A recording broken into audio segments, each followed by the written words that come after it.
Bueno, me vine como si fuera examen, ¿verdad? Pero justamente es porque de aquí es de donde vamos a basar muchas de las líneas de trabajo que se van a exponer aquí en la presentación. Bueno, antes, buenos días a todos. Gracias a los madrugadores, ¿verdad? Porque un lunes, créanme que a veces es complejo, pero creo que la información de aquí va a ser bastante importante para todos. Y justo con este tema vamos a arrancar. Grandes líneas de cumplimiento del sistema sanitario costarricense en la OCDE. Cuando pusieron ese tema yo dije, hijo de Dios, vamos a empezar a sacar trapitos sucios, pero sobre todo, ¿por qué? Porque ustedes saben que a la OCDE nos afiliamos hace un ratillo, ¿verdad? Y hace un ratillo también generaron ciertas evaluaciones profundas para poder de alguna manera ser parte de este grupo de países que tienen altos estándares en diferentes líneas. Y ahorita hablamos de la salud. Y en las líneas de salud, pues generaron ciertas recomendaciones que para no profundizar muchísimo vamos a concretar, porque solo tengo media hora. Entonces vamos a tratar de poder hacer en esta media hora mucho de lo que la OCDE le tomó 10 años analizar. Y esto básicamente lo resumen en 2 líneas de trabajo. Primeramente, ellos solicitan de todo lo que pasa y de todo lo que sucede, ¿cómo hacemos? ¿Cómo hacemos para poder reforzar propiamente el papel del Ministerio de Salud y así determinar las prioridades estratégicas de la caja? ¿Notaron la pregunta? ¿Cómo reforzar el papel del Ministerio de Salud para determinar las prioridades estratégicas de la caja? Desde el primer abordaje ya la pregunta está errónea, ¿verdad?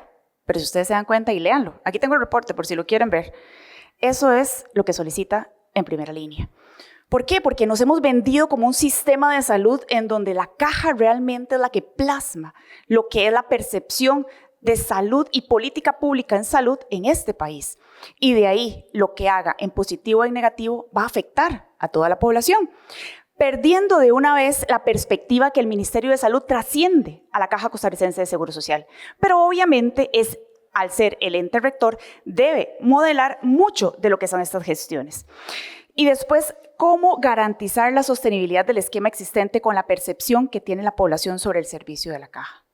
Nuevamente, volvemos al punto inicial, la Caja Costarricense de Seguro Social. Pues bueno, aquí nada más les voy a mencionar algunas de las sugerencias que dicen que son áreas de prioridad para poder enfocar. Procesos de gestión de desempeño, restituir a los hospitales al sistema de grupos relacionados de diagnóstico, análisis de costo-efectividad para definir paquetes de servicio, ampliación de la fuerza laboral, pero en diferentes modalidades. Díganme, para los que hemos estado en la caja ya años de años, si esto es descubrir el agua tibia. Esto es algo nuevo, doctor Jiménez. Estas son líneas de acción que en diferentes gobiernos se han implementado por mucho tiempo. ¿Pero qué ha fallado? ¿Qué es lo que ha fallado? Y aquí es donde viene justamente la pregunta, y para poder tener la concepción, creo que todos necesitamos hablar el mismo idioma. Y primeramente es, ¿qué es el Sistema Nacional de Salud? Este es el Sistema Nacional de Salud, en donde el Ministerio de Salud es el ente rector, pero el ente rector de justo lo que está en el círculo interno. Caja Costarricense de Seguro Social como primera parte, INS, AIA, INCIENSA, ICODER, IAFA, CENSINAI. Pero si ustedes se dan cuenta, al lado viene la conformación de lo que es la Rectoría de Salud, en donde el Ministerio de Salud está conformada principalmente por 7 direcciones a nivel central, 9 direcciones a nivel regional y 82 áreas rectoras. Y ahora, nuevamente, por el error de concepción, pero no es un tan error, sino porque realmente la caja es un monstruo en cuanto a operativa, sigue lo que es la caja. Y aquí lo quiero poner en perspectiva. ¿Y por qué en perspectiva? Esta es nuestra institución. Este es el emblema de nuestro país y por eso es que no falla tanto la OCDE al decir que necesitamos de alguna manera que el Ministerio de Salud genere una línea prioritaria de trabajo para que este monstruo se mueva como los costarricenses necesitan. Y de ahí que entonces, nuevamente, ¿qué hacemos?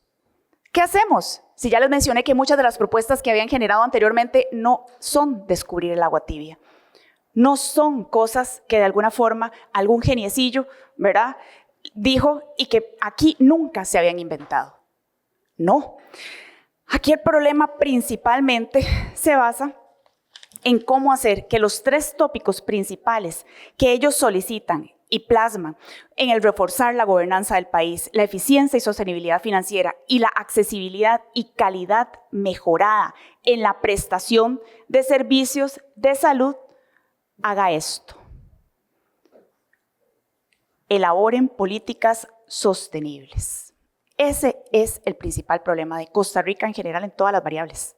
Ahorita estamos hablando de salud. Pero ¿cómo hacemos para que una iniciativa no sea flor de un día o no sea inspiración del gobierno de turno, sino que realmente se le dé una sostenibilidad para que trascienda gobiernos? Porque, como todos sabemos, los ciudadanos no son de 4 años. No nacemos, nos reproducimos y morimos en 4 años, sino que trascendemos gobiernos. Y aquí es donde el enfoque falla vez tras vez. Y nuevamente, basados en ese enfoque, ¿qué hacemos? ¿Cómo hacemos que realmente todas estas percepciones y toda esta necesidad de mejora se plasmen en una realidad? Bueno, 2 palabras: gobernanza y rectoría. Creo que esto es básicamente y en resumen lo que requiere el Ministerio de Salud para poder direccionar las líneas estratégicas del país en salud. Y de ahí que la gobernanza es algo que ha carecido de años. ¿Y por qué? Desde la percepción y la concepción de que la OCDE pide que el Ministerio de Salud haga algo porque dentro del diagrama es el ente rector, pero que solo lo estimule para la caja, está fallando. Ya estamos vendiendo malas cosas. Es más, hasta que yo no ingresé al Ministerio de Salud y realmente me involucré en cada una de las direcciones, no vi el monstruo de procesos que hay a lo interno del Ministerio de Salud y que tocan a cada una de las personas independientemente de la labor que realicen. Ahí es donde tenemos más de 60,000 funcionarios en la operativa del Ministerio de Salud, de Caja Costarricense de Seguro Social. Pero ¿ustedes saben cuántos funcionarios tiene el Ministerio de Salud? 2,434. 2,434. A eso súmele el CENSINAI. Increíblemente el CENSINAI es más grande que nosotros. Y nosotros somos los papás de ellos. 2,486. Somos papás también del IAFA, 380. Somos papás también de la Inciensa, 120. Y somos papás del CONIS, 5. Y ahí tenemos algunos hijillos que están un poco dormidos, pero ahí los vamos despertando. Pero soy responsable más o menos de unas 5,000 y resto de funcionarios. Calcule ese músculo con más de 60,000 funcionarios generando una operativa país. Ahí empiezan las debilidades. Bueno, pero creo que más allá del recurso humano, que es lo más importante que normalmente tienen las instituciones, es si este es idóneo, atinente y pertinente en tiempo. Y ahí es donde tenemos que generar no solamente esa gobernanza, eso que lo que dice el Ministerio de Salud se debe de hacer porque es obligatorio, se emiten decretos para eso, sino una rectoría. ¿Y qué quiere decir una rectoría? Es que obviamente alinee el trabajo en el sector salud. Pero ¿cómo hacemos nuevamente para ver si estas reformas funcionan, si se hacen sostenibles? Y aquí creo que yo he sido muy crítica en cuanto a, para yo poder entender muchas veces las problemáticas y poder plasmar soluciones, inmediatamente siento a los equipos y pido datos. Dígame cuál es la problemática. Y aquí, don Leslie, director ahora de la AES, ¿verdad? No me va a dejar mentir, en donde yo pasaba metida ahí cuando trabajaba en la caja, porque sin los datos uno no hace nada. ¿Cómo toma decisiones? ¿Cómo realmente vende un producto que es beneficioso para la población si no tiene los datos para sostenerlos? Los datos de lo que se hace, los datos de cómo se hace, los datos de la duración de lo que se hace, los datos que relacionan lo que se hace con lo que cuesta hacerlo. Algo tan básico que para todos de alguna forma se vuelve elemental, eso no se tiene.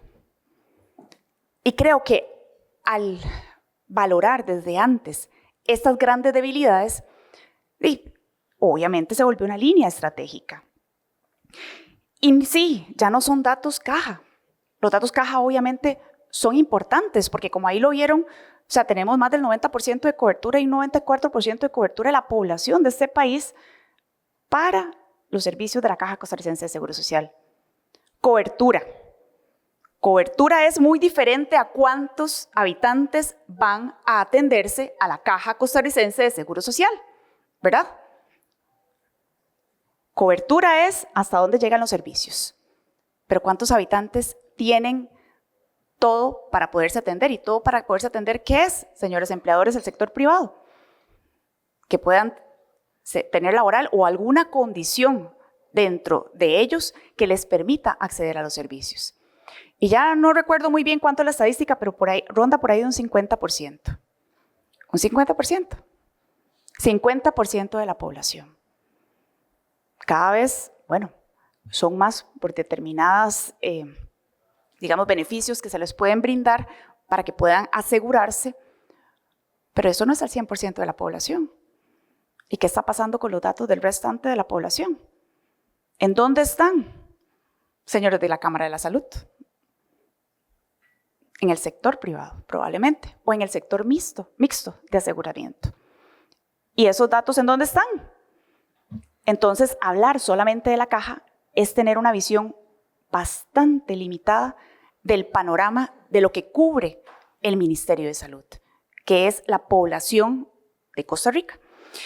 Y de ahí entonces empezamos haciendo esto, transformando la gobernanza. ¿Por qué? Porque tenemos que empezar desde casa para poder afianzar líneas estructurales de trabajo y así, nuevamente, que esto no sea una iniciativa de un gobierno de turno, sino que sea nuevamente sostenible en el tiempo. Estas son las direcciones existentes actualmente en el Ministerio de Salud, que son, digamos, el propósito. Otras son de apoyo al propósito, pero estas son líneas críticas. Y como ustedes verán, con estas direcciones yo entré. Pero, ¿cuál me maneja los datos? ¿Cuál me recopila de alguna manera la información que yo necesito para la toma de decisiones? No yo, Mary Munive, el país, para poder invertir en determinadas propuestas, para ver si realmente lo que me plantean como problema es problema. No existe.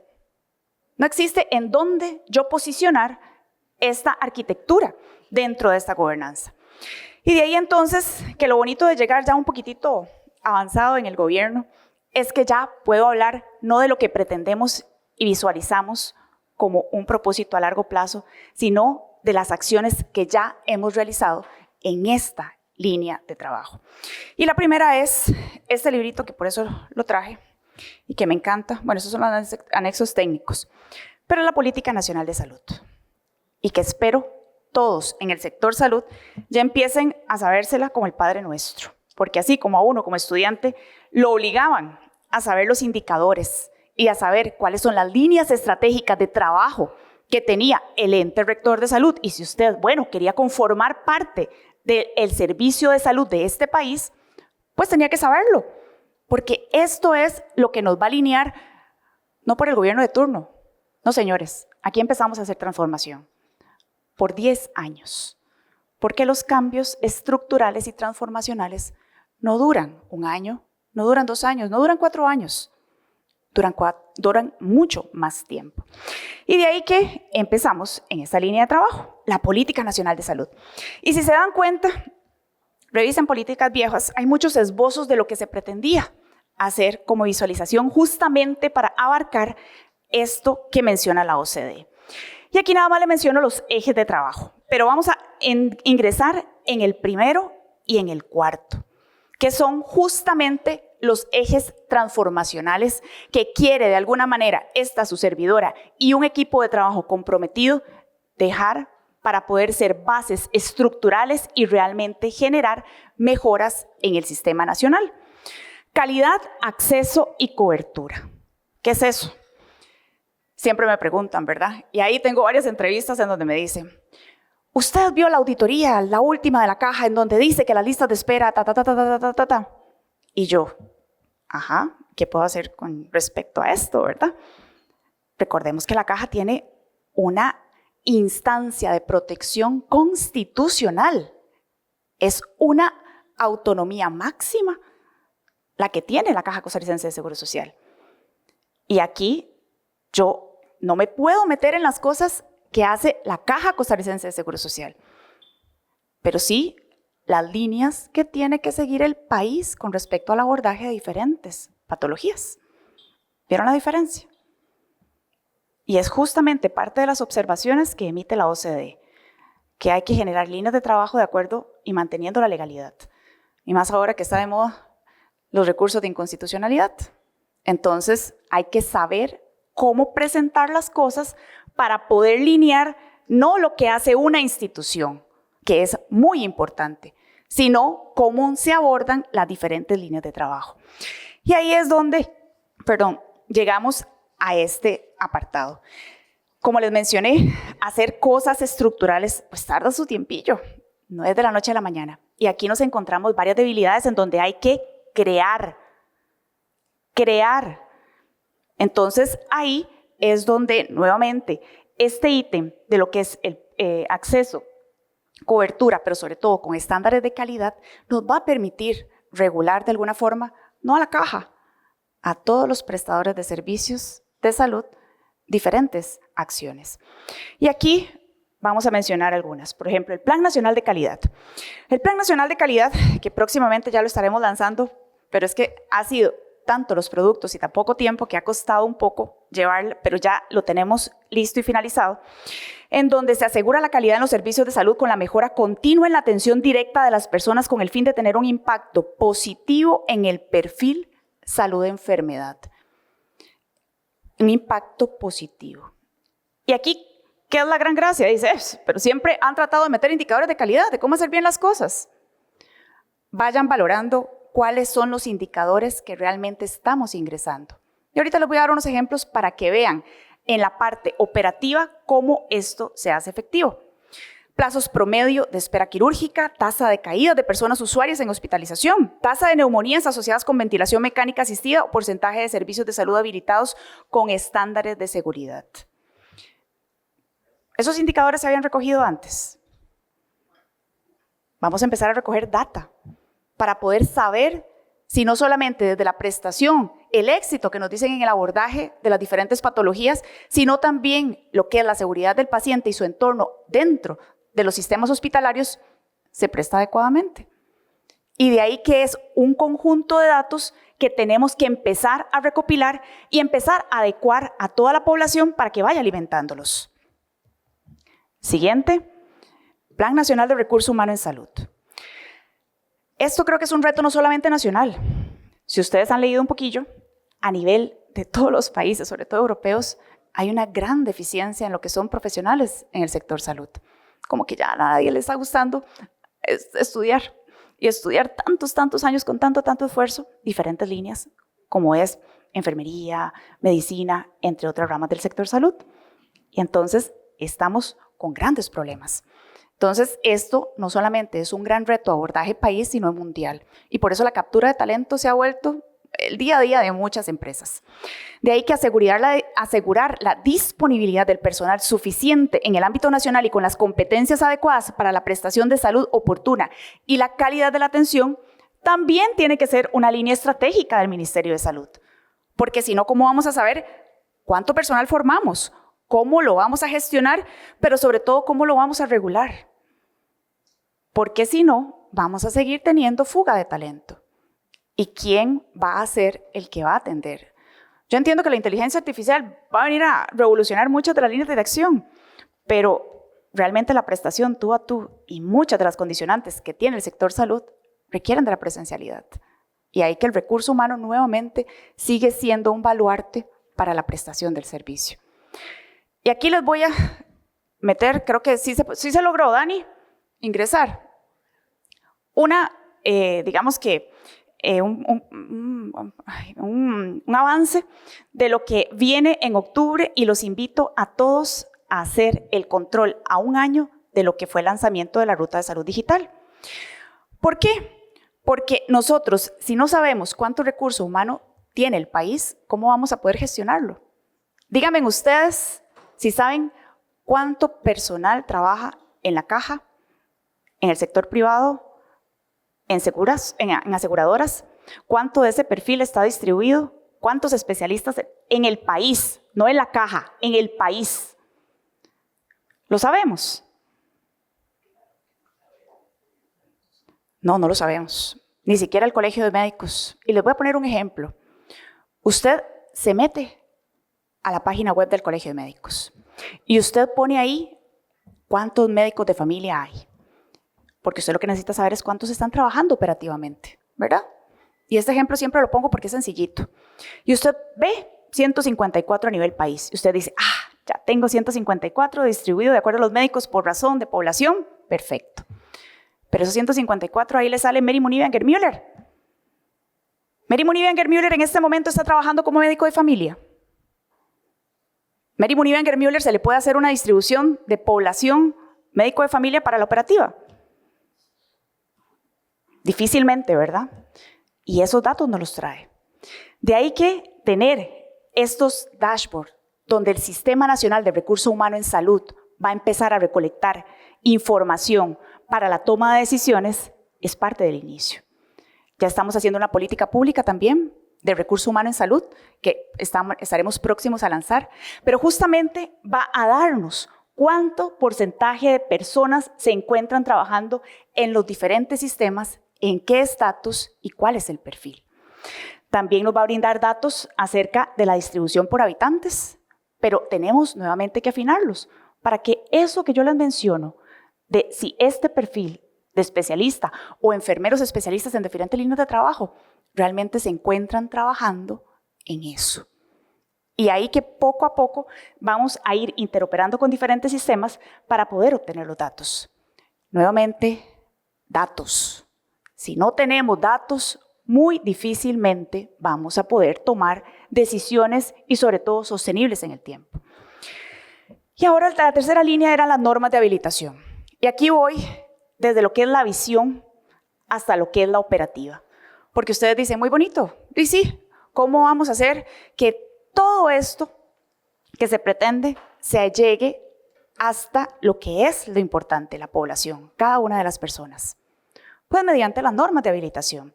Las normas de habilitación de diferentes líneas de trabajo, como son los servicios de hospitalización, de atención al cuidado específico en diferentes, digamos que es variables, servicios de atención de emergencias, servicios de esterilización, ambulancias, así como los reglamentos para la valoración, evaluación, tratamiento, diagnóstico de diferentes patologías, las genera el Ministerio de Salud.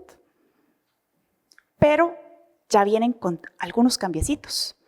Y estos cambiecitos nuevamente para recopilar datos que van a ayudar a brindar indicadores de calidad. Le voy a poner un ejemplo en la práctica para que ustedes me logren entender.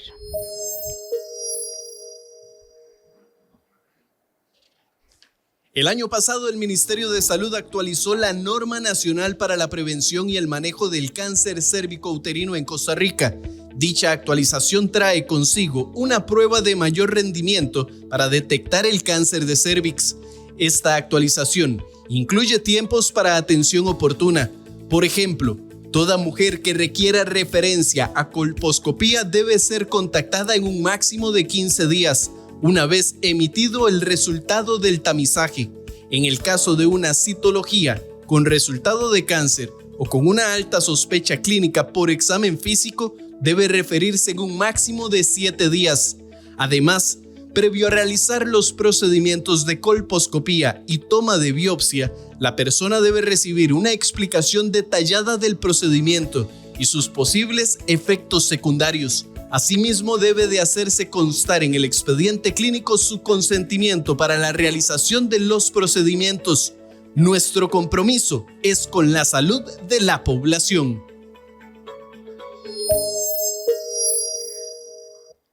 Ahora se los pongo aquí para que vean un poquitito la diferencia. Ustedes pueden bajar este ya reglamento que se publicó en Gaceta el 5 de diciembre del 2023.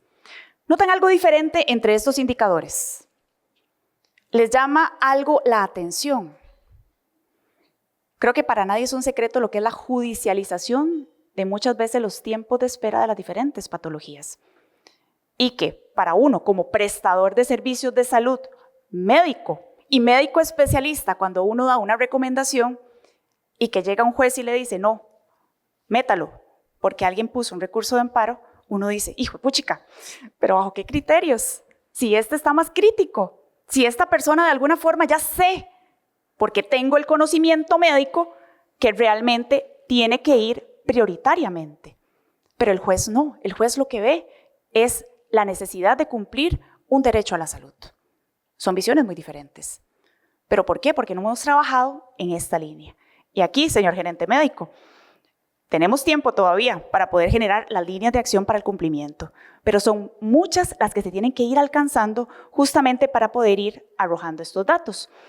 Tiempo promedio para obtener el resultado de tamizaje, tiempo promedio para la realización de colposcopía, tiempo promedio para el inicio del tratamiento de lesiones precursoras, tiempo de inicio de tratamiento de lesiones cancerosas, entre otras. Ya el juez no va a solamente abocarse a un derecho a la salud. Ya va a tener un reglamento que le dice cuáles son los tiempos de espera oportunos, porque la lista de espera es algo que no se va a quitar, uno siempre va a tener que esperar. O sea, decir que vamos a erradicar las listas de espera de la forma como la gente la tiene conceptualizada, no es posible, siempre tenemos que esperar algo. Pero ¿cuánto es la espera oportuna? Ya las nuevas líneas de trabajo están lanzando cuál es la espera oportuna. Pero nuevamente son datos que el AES tiene que empezar a recabar y datos que de alguna forma tenemos que empezar a ingresar en una base nacional, porque esto no es solo para la caja, es también para todos los centros hospitalarios privados, es también para las aseguradoras, es para todo el país. Y de ahí, ¿cómo vamos a hacer? Si yo estoy hablando de datos, ¿en dónde los meto? En el Ministerio de Salud. ¿Se dieron cuenta? ¿En dónde voy a meter eso? En el Ministerio de Salud. Y ahora, otro ejemplo. Y uno sencillito que ya hemos usado varias veces, justamente porque es algo muy sensible para la población y porque hemos tenido dificultades con respecto a la prestación de este servicio. La norma de habilitación para servicios de neonatología, en donde ya está publicada desde el 12 de abril de este año y brinda cuál es la capacidad instalada mínima requerida para uno decir que tiene una unidad de neonatos. Tener incubadoras y un pediatra no es tener una unidad de neonatos. Pero claro, eso lo sabemos los prestadores, los que de alguna forma tenemos el conocimiento, lo que hemos estudiado, lo que es capacidad instalada de recurso humano, infraestructura y equipamiento para poder saber si respondemos o no a esas necesidades. Pero ¿quién tiene que alinear esto? Nuevamente el Ministerio de Salud.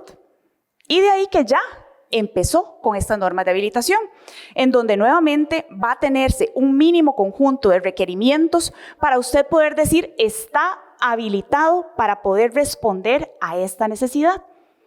Y ahí entonces la población, cuando va y dice esto, es una unidad de neonatos, efectivamente es una unidad de neonatos con todas las de la ley y va a tener no solamente el equipamiento y los requerimientos para dar respuesta a esto, a sus necesidades y no una expectativa de un alojamiento conjunto o algo que de alguna forma, si no hay complicaciones, siempre va a salir bien, ¿verdad? Pero nuevamente, esto es parte del trabajo que se tiene que ir haciendo en todas las modalidades de habilitación de los diferentes servicios. Y aquí un poco más ejemplarizante.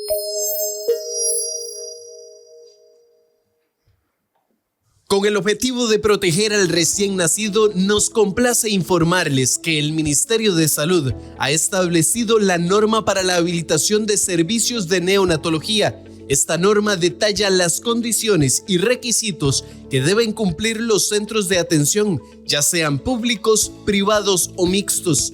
Para garantizar la adecuada atención al recién nacido, esta norma proporcionará orientación sobre la documentación necesaria y la gestión adecuada de la información, así como los protocolos y manuales que deben seguirse para la atención del neonato.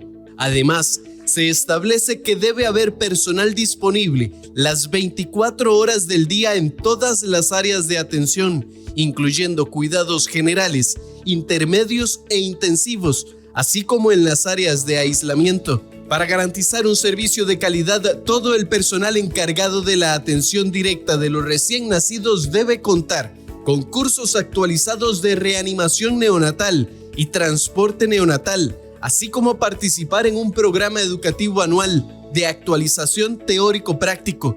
En el Ministerio de Salud seguimos comprometidos con el cuidado de todos los habitantes del país y trabajamos incansablemente para garantizar estándares óptimos en la atención. Ok, ¿se dieron cuenta? Entonces no es cualquiera el que puede estar en una unidad de neonatos, por más especialista que sea, para poder atender una unidad de neonatos y tener una habilitación de neonatos. Probablemente esto va a requerir ciertas modificaciones estructurales, probablemente va a requerir cierta formación especializada tanto en el personal de enfermería como en otros perfiles. Probablemente va a requerir que hayan centros realmente resolutivos de estos perfiles de trabajo y distancias como hay en todos los países del mundo, prudentes para poder generar estos desplazamientos cuando hay una emergencia.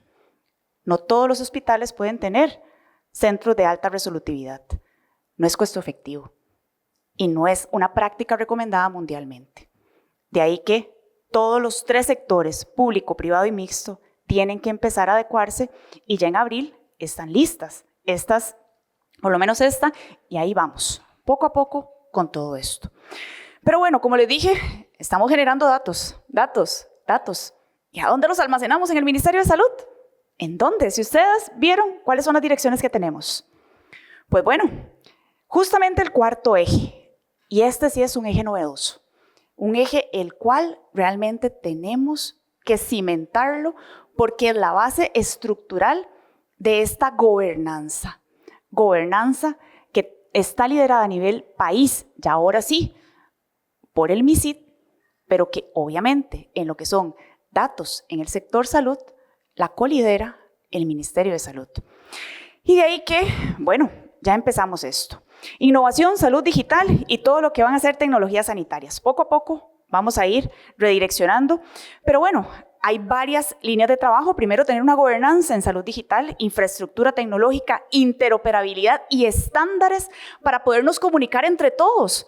Porque para nadie es un secreto que tenemos cualquier cantidad de sistemas de información, todos hablándose independientemente.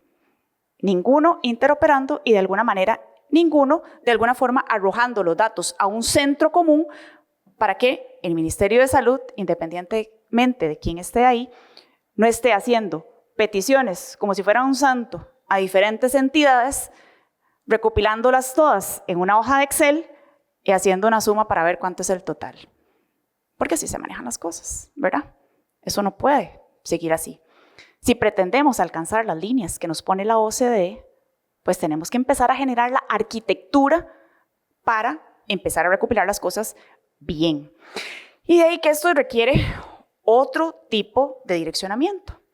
Y sí, les menciono, ya tenemos la Dirección de Transformación y Salud Digital. Esta ya está no solamente gaceteada, digo yo, oficializada en el medio oficial, la Gaceta, sino que ya este mes terminan los reclutamientos para poder tener esas direcciones ocupadas con personal atinente, pertinente a la necesidad. Nuevamente los invito en octubre, no solamente para que conozcan el personal, sino para que vean los perfiles de trabajo que vamos a generar para poder realmente tener una gobernanza digital y todo eso que estamos construyendo en todas las instituciones podamos alimentar a esta gran base. Estamos trabajando arduamente y creo que varios ya han hecho estos esfuerzos, pero sobre todo por unir y trabajar en un lenguaje común. Y aquí nada más le voy a mencionar algunos de estos pequeños ejemplos. ¿Y por qué se ha vuelto una línea importante y sobre todo estratégica del Ministerio de Salud, la salud digital? Porque esto también elimina muchas líneas de corrupción a lo interno. Generar beneficios, dar habilitaciones y permisos así, sin una trazabilidad en línea, vieras que se ha vuelto complejo de manejar. Y ahí, cuando hay transparencia y sobre todo un sistema que alimenta en tiempo real lo que se hace, la corrupción también disminuye. Y entonces, este gobierno de alguna forma también está en esa línea. Y si no, vean lo que va a salir el día de hoy en la mañana en las páginas del Ministerio de Salud. De ahí que les voy a dar un ejemplo justamente de lo que es la estandarización de datos y el trabajo que hemos empezado a realizar tanto con la Caja Costarricense de Seguro Social, con el MISIT, liderando en la gobernanza país, como con el Colegio de Médicos, que es la interoperabilidad en lo que son los recursos rápidos de las HL7. ¿Pero qué es esto? Esto se los va a explicar.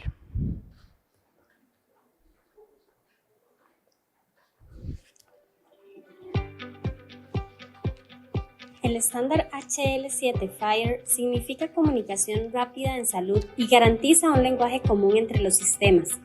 Gracias a esto, hospitales, laboratorios, clínicas o cualquier centro de salud públicos o privados pueden interconectarse y comunicarse entre sí de manera más eficiente. Este lenguaje, diseñado para el sector salud, desempeña un papel crucial en el avance de la atención clínica, facilitando el intercambio de información y mejorando la atención al paciente. Ahora, Costa Rica será parte de países que implementan esta comunicación rápida en salud.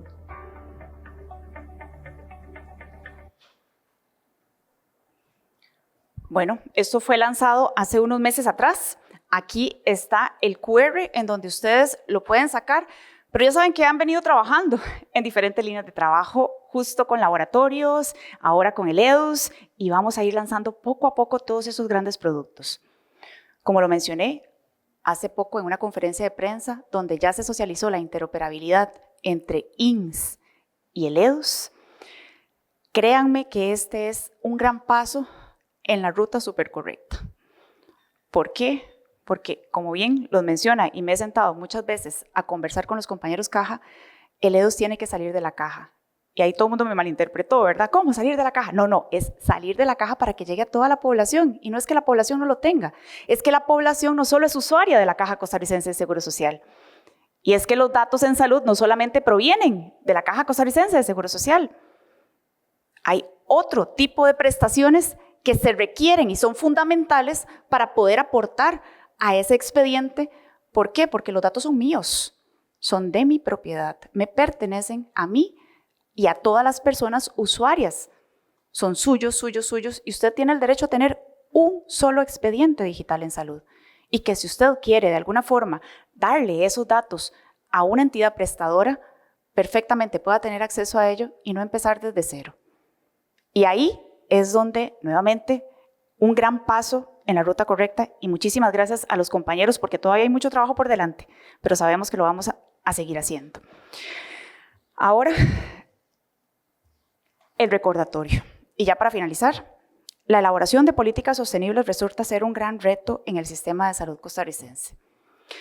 ¿Recuerdan lo que dijo la OCDE al inicio y la visión que tenía y cuál era la gran traba que generaba?